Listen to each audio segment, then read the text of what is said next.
Well, hello, everybody. Welcome back to another episode of Catalyst Talks. I'm joined today by Christy Cardenas, who is an expert in all things innovation at the intersection of private equity, at venture capitalism, and quite frankly, how businesses, leaders at all levels need to be thinking about the future going forward, especially the future of work. Christy, how are you today? I'm good. Good. Thank you for having me.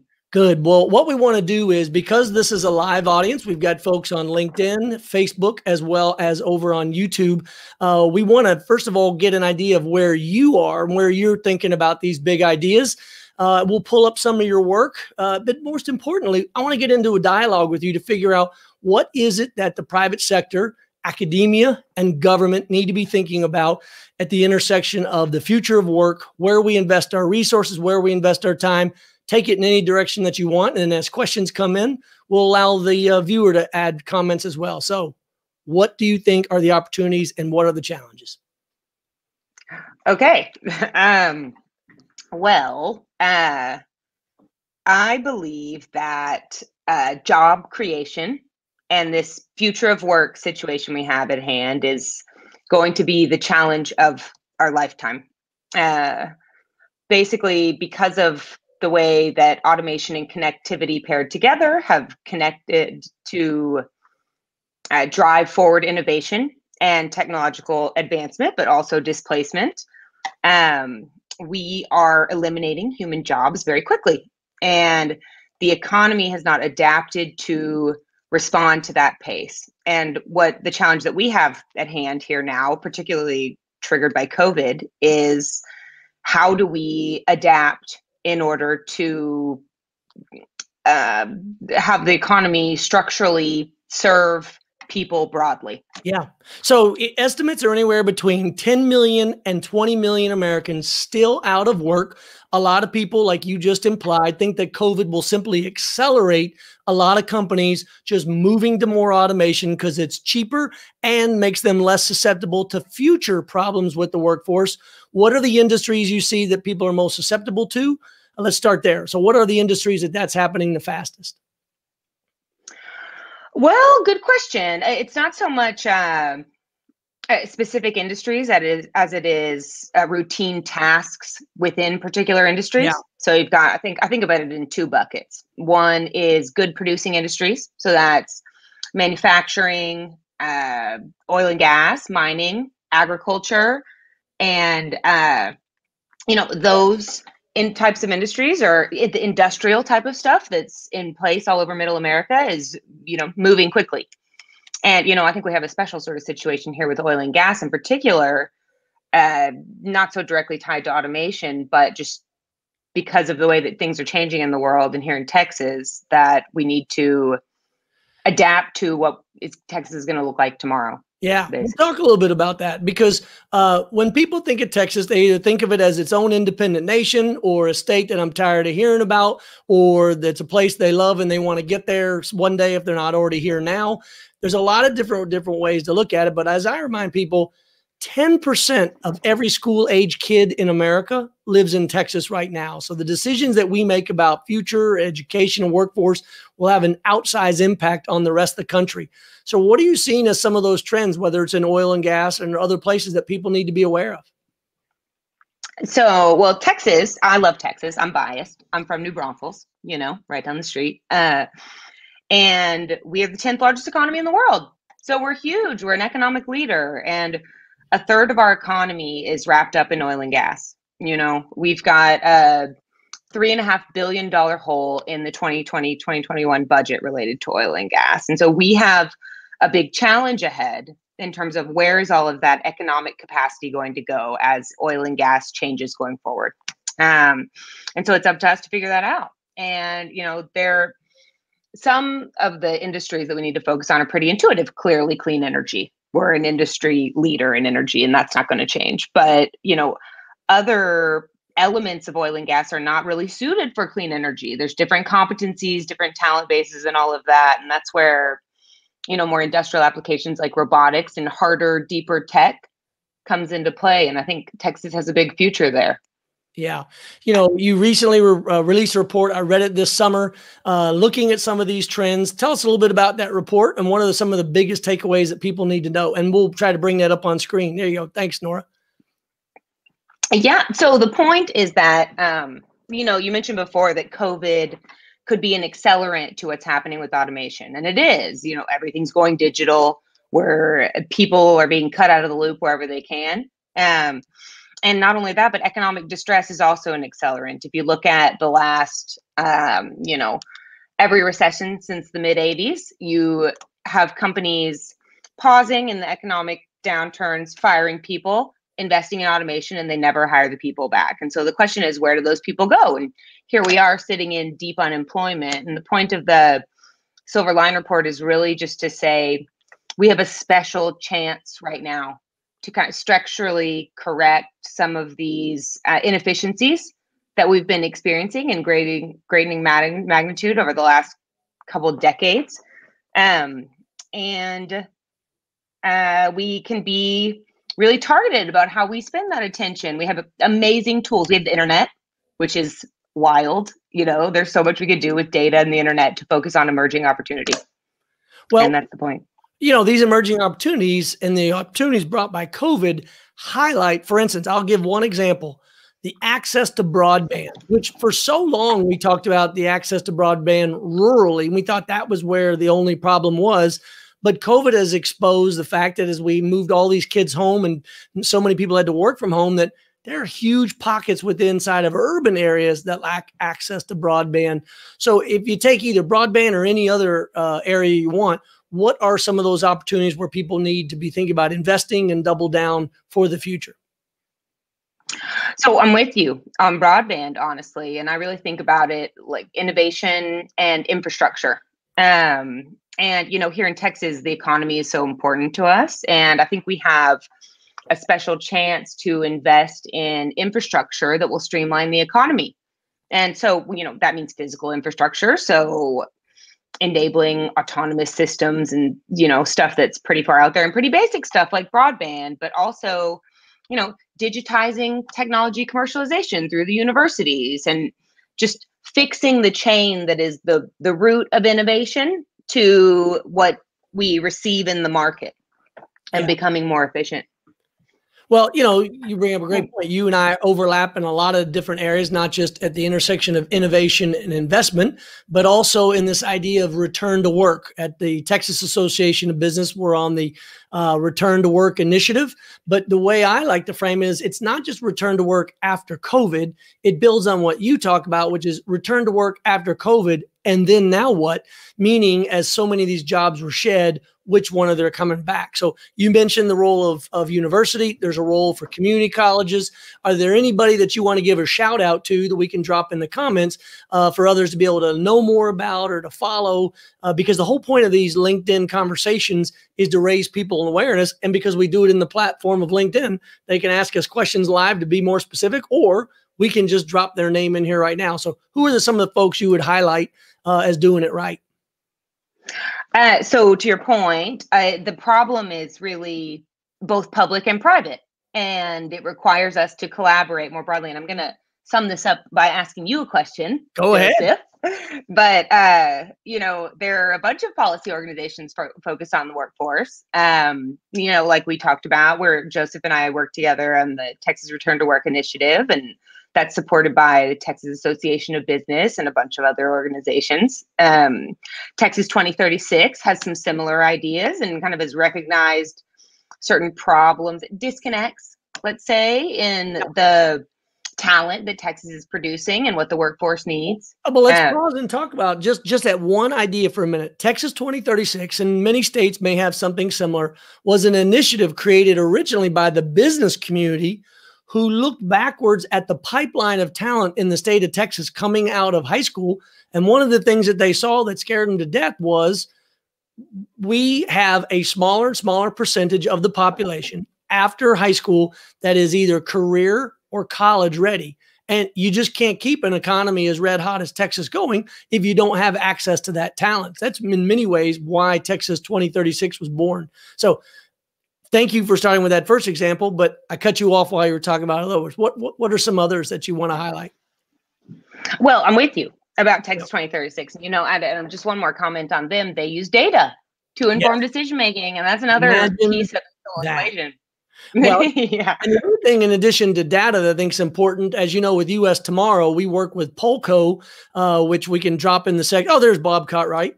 We'll get to your question in a second, Bob. But one of the things I think is so important is to get sentiment. And the reason why I always point out the reason why companies like Polco, the national NRC, their partner, is this idea that if you don't understand the sentiment, so I could give you data that says unemployment is 15%. But if I don't get your sentiment, which is now, are you optimistic or are you pessimistic that the number is going to go up or go down? And if I give you that number 15%, does it mean that you're having trouble getting workers still, even despite there being plenty of workers available because they don't have the right skill set? That's the kind of stuff that I think is important, data plus sentiment. But just real quick there. So Bob, you're talking about how we reimagine working and collaborating together in the future, getting beyond COVID, the 2020 election, and accessing talent. So Christy, what's your first thoughts on that? How will we reimagine work and collaboration? Well, good question. For instance, the mix of at home or remote working or people, you know, working for a headquarters company in one state, but living in another. What does all this look like? There's more freedom of alternatives, you know, which is nice. And the fact of the matter is economic activity clusters geographically. And that's just a reality that if you're in the economic cluster, then there's all sorts of benefits that you receive. But when you overlay that with this, not only the digital, you know, access we have today to talent, but also the fact that people are moving in droves, I think it's going to be a whole new world. And for Texas in particular, you know, we have kind of a crazy situation here where the Biden administration becomes very important to Texas, right? Just in terms of their perspective on oil and gas and what is going to happen with oil and gas and what does that look like for Texas. And that overlaid with all of these new people and all this new talent coming in, I think we have a special opportunity to sort out how to work together. Well, I think the other thing that policymakers, business leaders at all levels, as they move companies around, or groups like Carlton Schwab and what he does with the Texas Economic Development Council of trying to track companies in, business leaders are realizing that you can attract all of the companies you want, but if you don't have the infrastructure, the education, the healthcare to actually support that workforce, or more importantly, recruit and retain, being the key word, recruit and retain that workforce, well, then you might as well not have moved your headquarters in the first place. So going back to your silver lining report, what are some of the other trends in there that you think are apropos to this conversation in the future of work going beyond COVID and what's happening? Well, so the pace of change, everything's moving very quickly. There are regional inequalities. You know, we've got 85% of venture capital in California, Massachusetts, and New York, and those are the innovation centers. And Middle America is going to have to figure out how to double down on innovation to drive our economies. And that becomes very important because you really, you know, need to crack the code on innovation. In order to do that, it comes back to the universities. Yeah. And focused attention and fueling tech commercialization and creating entirely new industries rather than simply new businesses. So it's a new game. Well, I love the idea of rather than just moving businesses, you're actually creating businesses and creating jobs. Anybody that invites me to talk at any of their events, I always want to remind them that small businesses and entrepreneurs are actually creating all those jobs that we're talking about. The vast majority is in that kind of job creation. So let's go to the university level and talk about it for a second. There's really two ways to think of it in terms of what we have at the community college level and what we have at the university level, but they both serve value. One thing that's just blows me away every time I hear the statistic, for instance, at Austin Community College, nearly 10% of all the graduates at Austin Community College, which is mostly a 2-year degree program, already have a 4-year degree, but it's in an area or a skill or a certification that the job market doesn't want. So they have to go back to community college to get that skill or talent. So have you seen any of that in terms of what you're seeing, or what are the roles that you see inside of higher education for that role? And higher education being anything beyond high school. Well, higher education has a very special opportunity here, because of, just to your point, gone are the days where you can start your career out of college and then continue on in that career for your lifetime, and it's a issue that's close to my heart, just because my network is split between oil and gas and technology. And right now I'm getting calls from my oil and gas network, and they're having trouble figuring out where to go. And people tend to go to the universities, and it gives the universities a lot of a big opportunity at a time when they have a challenged business model, to dictate what direction to funnel people into. And part of that is what's going to survive into the future, what's going to grow, but then also what geographic clusters are in place where you are, such that if you put people into those industries, they'll thrive. Yeah. Have a place to go. So let's talk about putting people into industries. A lot of them require a specific set of skills. So Harry here asks a specific question on apprenticeships in creating workforce skills and opportunities. Where does that fit into your view going forward with this overall workforce development? I like it. I think we need it. We need more of it. Honestly, when I think about, finance is really an apprenticeship business, my career, investing, investment banking, all of it. And I don't see how we pivot quickly without passing knowledge down like that. I think it makes a lot of sense. Yeah. But the other thing that I see value in apprenticeship programs is you get really a twofer. Now, we don't have to necessarily use the German model, which is very deliberate and very structured. There's a lot of American companies that, quite frankly, started with trade unions, but they're now seeing it for everyday companies, not just in those that have specific trades, where they're bringing in talent who don't necessarily have the degree or program certification yet. They're working alongside an expert in their field, whether it be finance or even welding or construction, whatever it is.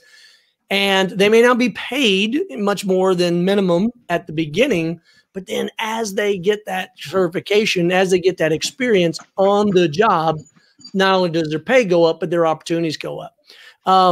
Okay, well, so we're already approaching the 20-minute moment. So I want to kind of pivot and turn to a couple of different topics, which is, we talk a lot about energy. We talk a lot about defense. And in Texas, on the energy side, it's not just oil and gas, but it's cleaner energies. With so much new innovation coming to Austin, to Central Texas, with respect to Army Futures Command, defense innovation, they're bringing with them companies that are coming in that want to be in that ecosystem. And then simultaneously, Elon Musk and Jeff Bezos are buying hundreds of thousands of acres of Texas land to build future spaceports. So in any one of those three areas, energy, defense, or space, what do you think has the most potential? What do people need to be looking at?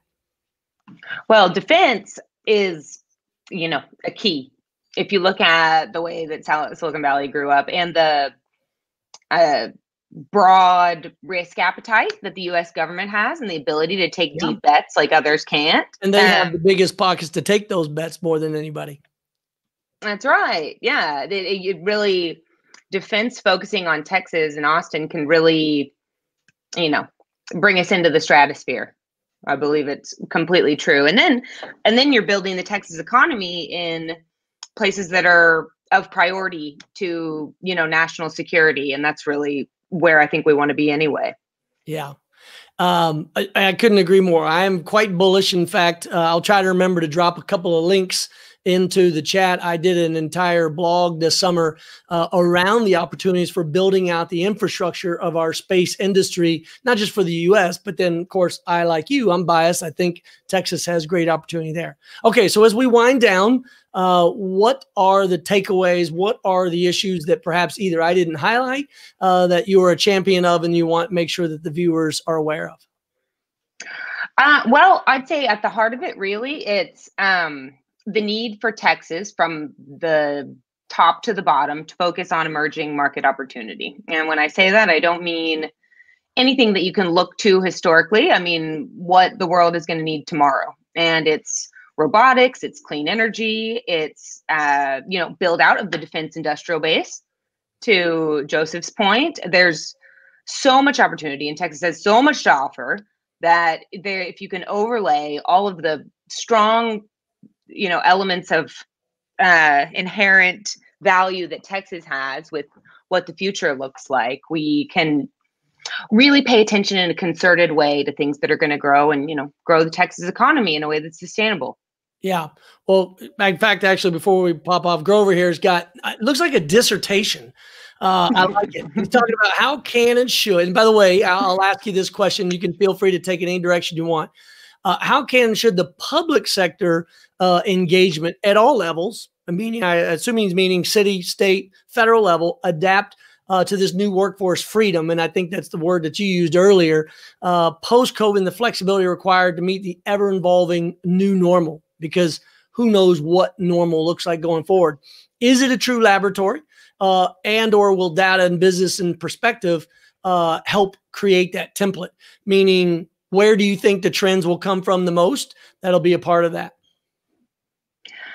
Yeah, well, I think data has to inform it. The whole idea is that we need to get more efficient about how we target our resources. And in order to do that, we have to focus based on the data that we have at hand. And second to that is public and private are just going to have to sort out how to work together. And it's a whole new world here. We're going to have to, pave this territory. But what an opportunity. Well, one of the things I'd say to Grover's point is this idea that we've got to figure out a laboratory to allow government to accept a little more risk than they're willing to take now. Right now, what happens is they try a pilot, they try an experiment. If it fails, they're skewered. And not only are they skewered, but then their political opponents either throw it in their face in the next election cycle or voters throw it in their face. And yet the irony of all that is just the American experiment itself has been a series of evolutions, been a series of experimentation of what works, what doesn't. And as the early founder said, it'll be out in the States that will become the laboratories of what works. And then maybe over time, it escalates to a higher level to determine what works well across the country. But to your point, it's got to be data driven. I would just add that it also needs to include sentiment as well. Okay, so let's see. Harry actually has a question here. Whoop, I just took it off. Thanks, Nora. Oh, go ahead, Nora. I'm sorry. So he's saying, how does the WIOA mobilize dislocated workers towards the skills required for the digital economy? They certainly have pressures upon their systems that discourage risk-taking. So what are your thoughts, Christy? How does government become more able to accept risk or to be more risk-averse in general, or to be less risk-averse? Well, so I agree with your comments, that you just made. And I also would make another that we need some way to make long-term decisions. And then to the extent that you're able to make long-term focused economic decisions, it becomes a lot easier to sort out the skills that people need. You can look at market adjacencies and sort out how people need to be trained and how. You want to define market adjacencies for those who may not be following the subject as closely as you and me? Sure. So what I mean by that is, so like, let's take oil and gas. I think about robotics as a nice market adjacency to oil and gas, because there are so many different elements of oil and gas that you can use to drive value in robotics, like advanced manufacturing and engineering talent. And there's a big chunk of that activity that will make sense in a different market. And, I think also the second point that I would make in this regard is just, we can't produce workers suited for one particular task. We need innovative thinkers and creativity and just a higher elevated level of human that is able to innovate more quickly and, field tasks related to all sorts of different things. And I think that's really the key. Well, there's an analogy from the military that I think applies very well there. And if you haven't read The Talent War by George Randall and Mike Criscarelli, read The Talent War, because what it gets to this idea is, so for instance, right after 9/11, we went to war with the Army that we had. And then over time, there was a role for the special forces, a role for conventional forces. But when you had an emergency and you needed more special forces, they're just not there. And you can't grow overnight and you can't instantly create special forces. I think to your point is, if we want to long-term fix the problems we have, we need to be making those investments now in workforce development and education, because if we get 5-10 years down the road, there's no simple spigot that you just turn on and say, oh, I need 10,000 more of these type of people with this skill set. Because if they don't already exist, they're not there for your opportunity to recruit them and retain them. So anyway, okay. So wow, we're already past 25 minutes. I've thoroughly enjoyed this. Was there anything else, either from the audience that you want to ask now before we let Christy go, or Christy that you wanted to share with the audience? Your last comment, I do agree that things are moving too quickly. We can't completely see the future, and we're going to have to be nimble. And the last point I think I'd make is that now is our chance. This is a special opportunity where people are still flooding in. We still have, are in a really good economic place because of the cash cow and the natural resources that we do have at our disposal. And we have this very unique opportunity to make some changes and really, catapult Texas as a economic leader going forward. Yeah. No, I couldn't agree more. Well, let's kind of take a look before we sign off at what Bob's saying here, talking about there appears to be a cultural revolution brewing in the country and a microcosm of that movement growing here in Texas. We're going big now, Christy. All right. From a geopolitical and economic perspective, what impact will that cultural change have on the future of work and governmental influence? In fact, it was so big, it's practically covering your face. I have to look up and see it. But I'm going to take a stab at it too while you think about it for a second. So here's what I see happening, which is we have spent so long in this country, whether you look at it from an education standpoint, you look at it from a geography standpoint, and we look at it from a political standpoint, that a lot of people found it much easier, either for political expediency, hiring expediency, to just go the quick route and to be able to figure it out. So for instance, here's a quick route on growing an economic economy. Billion-dollar incentive packages, tax incentives that mean essentially they're not paying anything, and then you're poaching them from another location. And for the longest time, Texas did that in and of itself, poaching from each other. And then now Texas is poaching from other states. What I would like to see, and if I don't know if this goes to your point, Bob, but what I would like to see is us doing more from within, growing more from within, and realizing, as Art Markman at the Austin or IC Squared at the University of Texas at Austin, what Art Markman and his team are trying to do is to see, how do we take the opportunities in rural America and in urban America and better stitch them together? Because, for instance, to the geopolitical front, we're going to need international trade. It works. Now, we want to make sure that we're not cheating and we're not exploiting workers. But overall, economics says do what you do best and hire people for the rest, whether they're, a competing business that makes a better widget than you and use that widget to make your product better, faster, safer, cheaper, or internationally. So, Bob, that's my take on it. Christy, take that idea, that concept that Bob was talking about, any direction you want.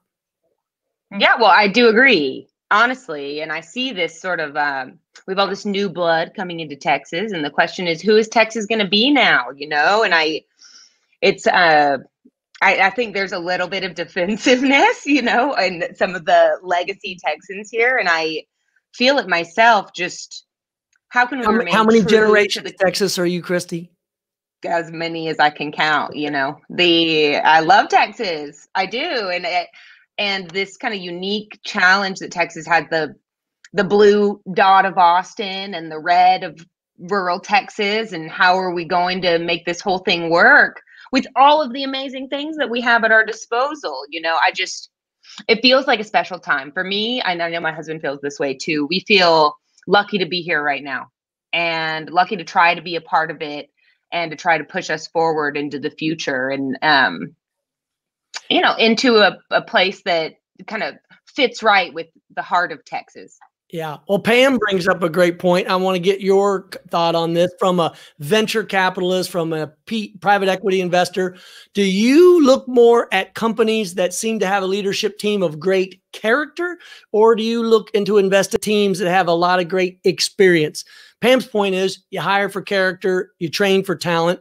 What does it look like to you? What's that mix or balance?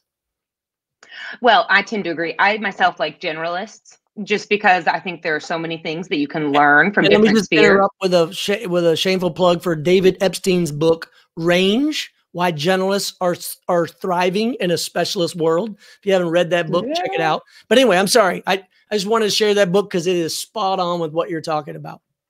Well, totally. And it's consistent with all of, to Pam's point, things are changing so quickly, you really can't, it doesn't make sense to buy the task any longer. It makes sense to buy the person. And the other piece of it is, and this is something I think about in conjunction with Texas law, is integrity, is who can you trust and who do you want to surround yourself with and invest your time in. And that's really, after my, the bits of life that have weathered me have been in and around that sort of thing. And I think it's critical and important to, invest in integrity.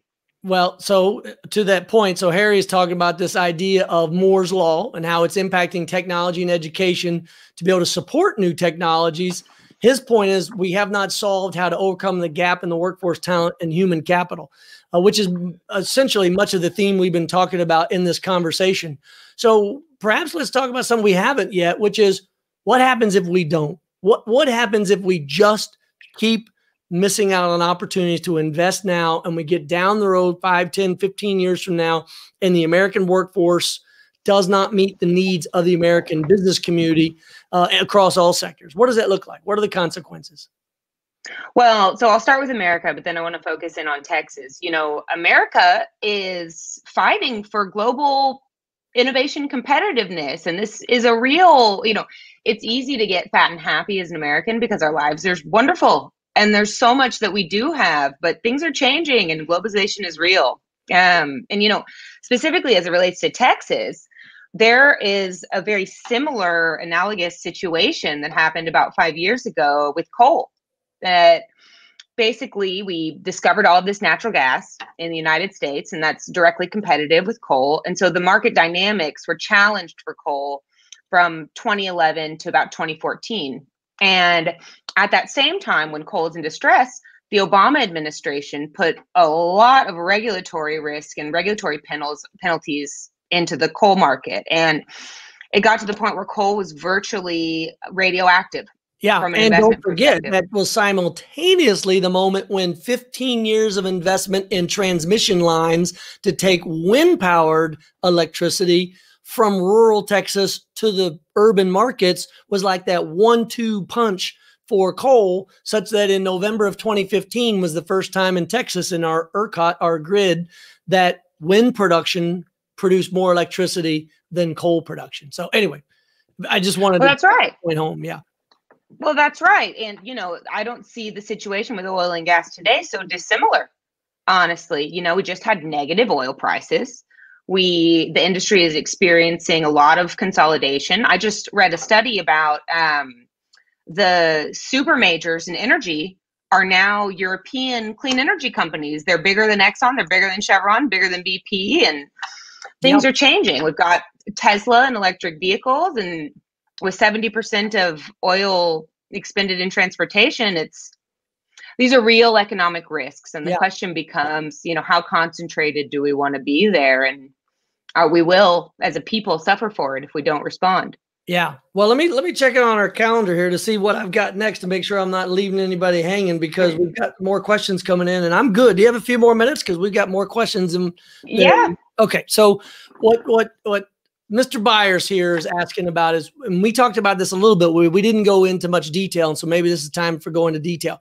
What are some of the trends you see coming out of the new administration, and how will they impact the Texas economy or the larger economy writ large? So good question. I think that has a lot to do with the choices that Texas makes right now. You know, when I look at the Biden administration, I truly believe that they're going to focus on innovation and entrepreneurship and also infrastructure in order to drive economic growth. And so Texas has an opportunity to get in on that in a very special way.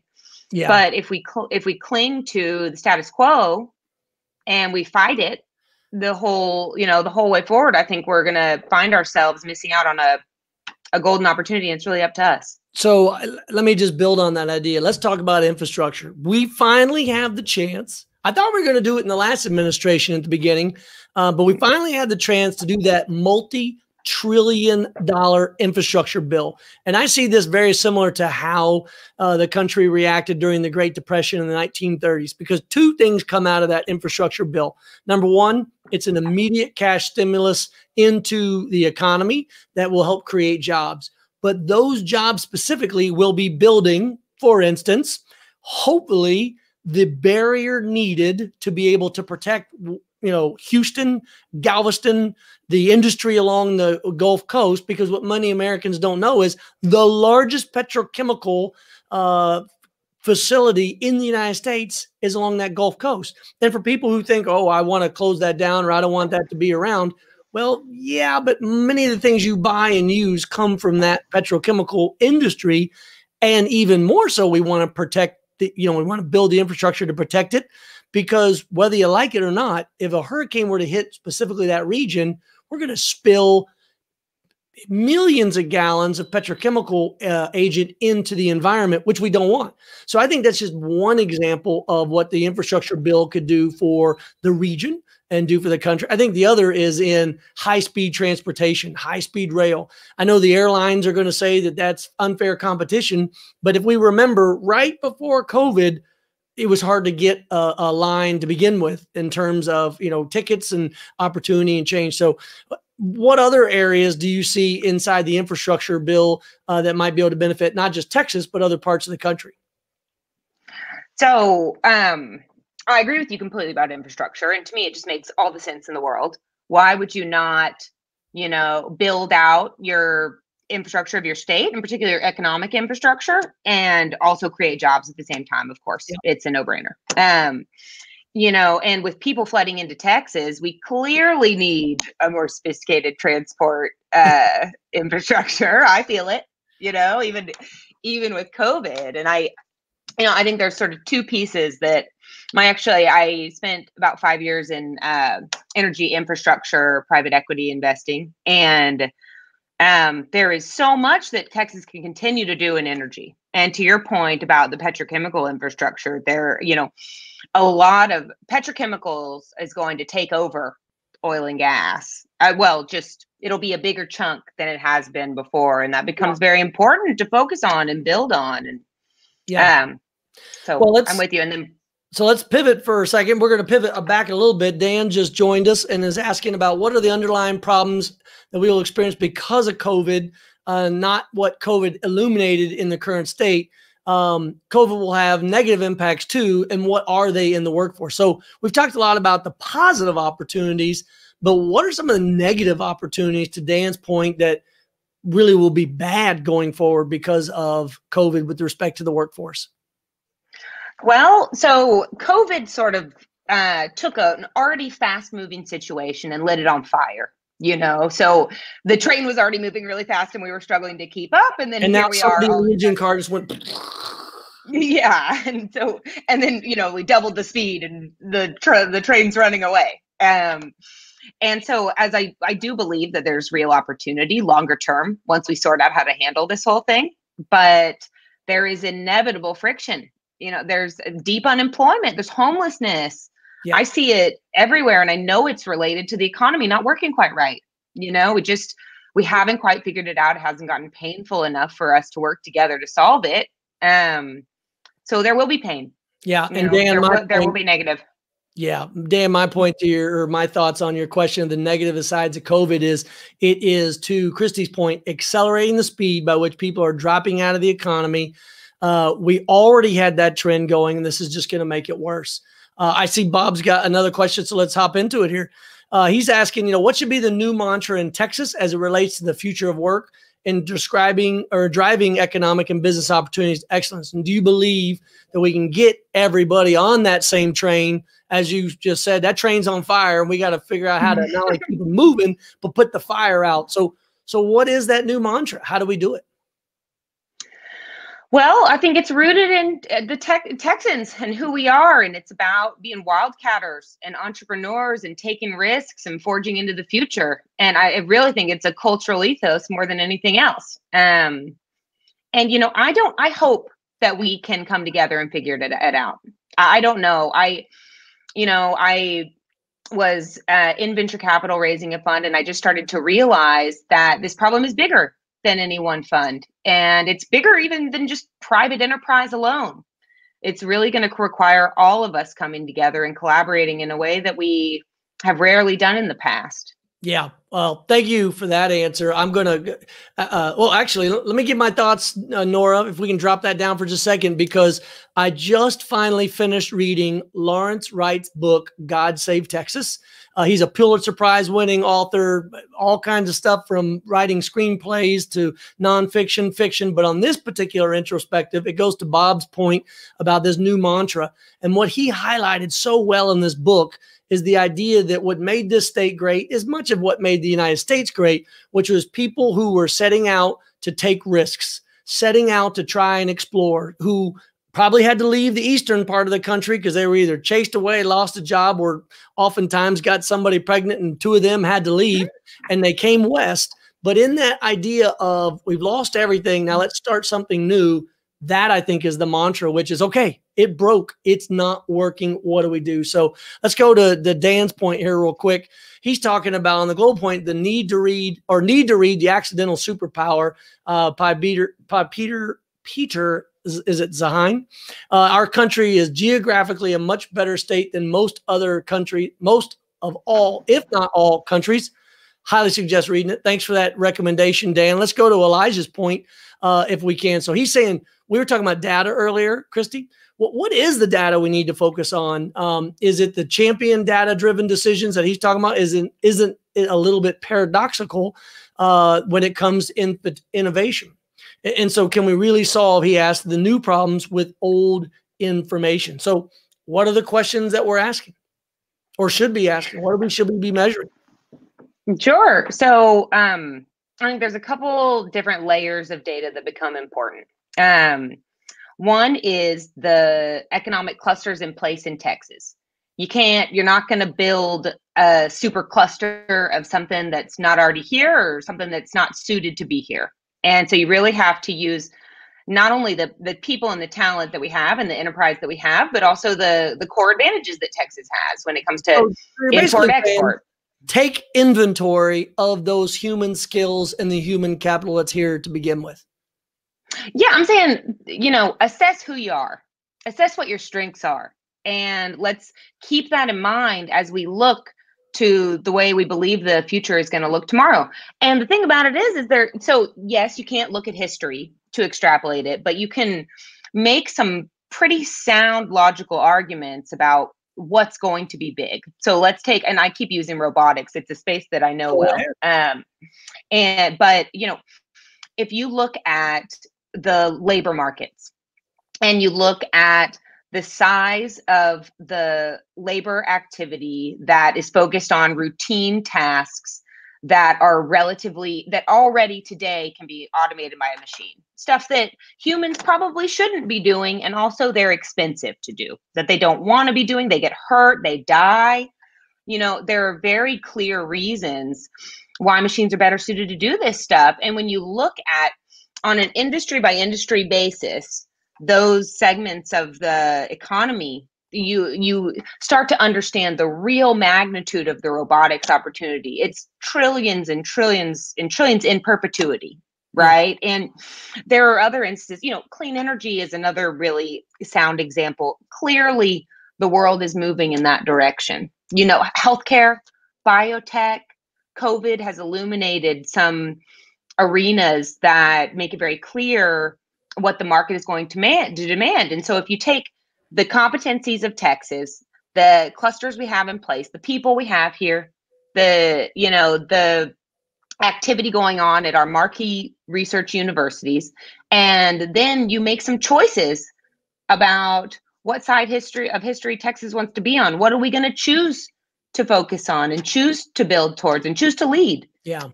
You know, I couldn't agree more. The only thing I would add to your point, to Elijah's question about how we're measuring and what we're measuring, I think that we need to do a much better job of looking at leading indicators instead of lagging indicators. So a leading indicator would be looking at, for instance, pre-K to third grade reading levels, meaning that is a better indicator of our economy in 15 to 20 years when we were thinking about making big decisions, because we already know from all the early education literature that if a young person falls behind pre-K through third grade, they never catch up. Not only do they never catch up from an educational standpoint, but then they end up getting in with the crowd that ends up exposing them to crime too early, drugs, alcohol, all the other things that cause them to fall out of the workplace, meaning that not only are they more likely to be incarcerated, but they are also more likely to not be working for you in your company. That is the strategic long view I like thinking about, because, you know, as we said before, there's no quick fix for this. I think Grover's got a point to Elijah's. He says, and is the public data lake the appropriate dive? Meaning, you know, what is the new data on stakeholder perspective and sentiment? And maybe it's a valuable bridge to overcome this paradox. Because that's what we were talking about earlier, this idea that it's one thing to say that you have 15% unemployment, or it's one thing to say you have 10 spaces in your company you can't fill, but what is the sentiment among that employer about his or her level of optimism? So anything you want to add to Grover's point there or Elijah's point? I think that's right. And, you know, the trick of the matter is you can't just look to the data. The data is context. You know, the data helps you make a good decision, but it's subjective. Judgment is going to be required. And it's similar to the state of the workforce, where we can't just, the machine learning is not going to do it for us. You know, we're not going to be able to make these decisions with machines and computers and analysis alone. We're going to have to be big boys and girls and talk about it and sort out what we think makes sense, you know, and so therein lies the struggle between the mathematician and the engineer. Now, I'm biased. I'm an aerospace engineer by education. So the difference between a mathematician and engineer, which is if I tell you to build a bridge across the river, but you can only go half the distance every time, the mathematician will say, I will never get there because I can infinitesimally never reach it. If I can only go half the distance, the gap will always exist. The engineer will look at it and say, well, I'll get there, but then I'll get close enough and I'll just jump. Meaning this idea that we have to be able to recognize that data is, as you say, an indicator or a guide, but then eventually we have to jump. And on that, what a perfect segue that we have to jump, because we're approaching the top of the hour and our producer, Nora, has got baby Ellie, and we want to make sure that she can tend to Ellie because you don't want to leave Ellie alone because she's too precious to leave by herself. Christy, any last words to add before we take off? No, I think, you know, that's right. I guess the last thing I'd say, and I know we talked a lot about emerging opportunity and what tomorrow looks like, but it's intuitive and it's all about humans. And if we can find a way to bridge red and blue and rural and urban and really come together behind Texas and everything great about what Texas is, then we'll be all the better for it. Well, I am an optimist, not just for Texas, but for the whole country. I've said to anyone that'll listen, we have far more in common than that what separates us. And I also like to remind folks that people will be what they can see. And I believe that you, Christy, have been a great example today of what people are seeing about how to think through these problems. So on behalf of Catalyst Talks, thanks for joining us today. And I look forward to catching up with you later. And Nora will take us out of here. Thanks, Christy. Thanks, Joseph. See you later.